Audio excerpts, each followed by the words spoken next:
বাংলাদেশের প্রধানমন্ত্রী হিসেবে তারেক রহমানের শপথ অনুষ্ঠানে অংশ নিতে ভারতের উচ্চ পর্যায়ের প্রতিনিধি দল ঢাকায় আসছে। মঙ্গলবারের শপথ অনুষ্ঠানে ভারতের প্রতিনিধিত্ব করবেন দেশটির পার্লামেন্টের নিম্নকক্ষ লোকসভার স্পিকার ওম বিরলা এবং পররাষ্ট্র সচিব বিক্রম মিশ্রি। রোববার ভারতের পররাষ্ট্র মন্ত্রণালয় এক বিবৃতিতে এই তথ্য জানিয়েছে।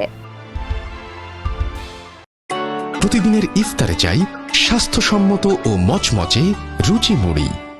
বিবৃতিতে বলা হয়েছে, বাংলাদেশের সরকারের শপথ অনুষ্ঠানে স্পিকারের অংশগ্রহণ ভারত ও দেশটির জনগণের মধ্যে গভীর ও স্থায়ী বন্ধুত্বের প্রতি জোর দেয়। এর মাধ্যমে আমাদের দুই দেশ সম্পর্কের দৃঢ়তায় আবদ্ধ হয়। শপথ অনুষ্ঠানে অংশগ্রহণের মাধ্যমে বাংলাদেশের গণতান্ত্রিক মূল্যবোধের প্রতি ভারতের দৃঢ় অঙ্গীকারকে পুনর্ব্যক্ত করে।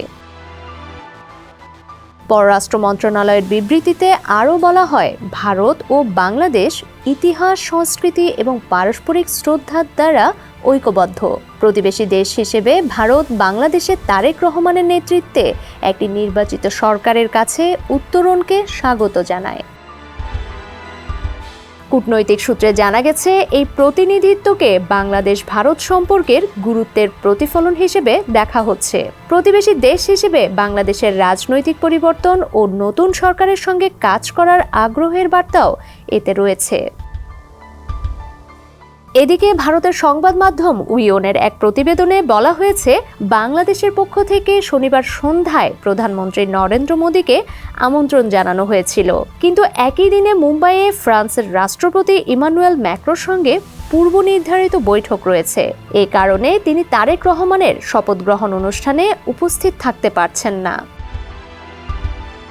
প্রতিবেদনে আরও বলা হয়, ভারতের স্পিকার এবং শীর্ষ কূটনীতিককে পাঠানোর সিদ্ধান্তটি নতুন সরকারের সঙ্গে দেশটির সম্পৃক্ততার ইঙ্গিত দেয়। এই উদ্যোগ দীর্ঘ সময় ধরে সম্পর্ক পুনর্নির্মাণের প্রচেষ্টা। বিএনপির চেয়ারম্যান তারেক রহমানের নেতৃত্বাধীন বাংলাদেশের নবনির্বাচিত সরকার আগামী মঙ্গলবার শপথ নেবে। বাংলাদেশের নতুন মন্ত্রিসভার শপথ অনুষ্ঠানে অংশ নিতে অন্তর্বর্তী সরকারের প্রধান উপদেষ্টা অধ্যাপক মোহাম্মদ ইউনূস বিশ্বের চীন, ভারত, পাকিস্তান সহ ১৩ দেশের সরকার প্রধানকে আমন্ত্রণ জানিয়েছেন। জানা গেছে, ত্রয়োদশ জাতীয় সংসদ নির্বাচনে বিজয়ী দল বিএনপির নীতি নির্ধারণী পর্যায়ের নেতৃত্বের সঙ্গে আলোচনার ভিত্তিতে সরকার ১৩ দেশের সরকার প্রধানকে আমন্ত্রণ জানানোর সিদ্ধান্ত নিয়েছে। কূটনৈতিক সূত্রে জানা গেছে, এ পর্যন্ত আমন্ত্রিত দেশের তালিকায় রয়েছে চীন, সৌদি আরব, তুরস্ক, ভারত, পাকিস্তান, সংযুক্ত আরব আমিরাত, কাতার, মালয়েশিয়া, ব্রুনেই, শ্রীলঙ্কা, নেপাল, মালদ্বীপ ও ভুটান। ডেস্ক রিপোর্ট, সমকাল।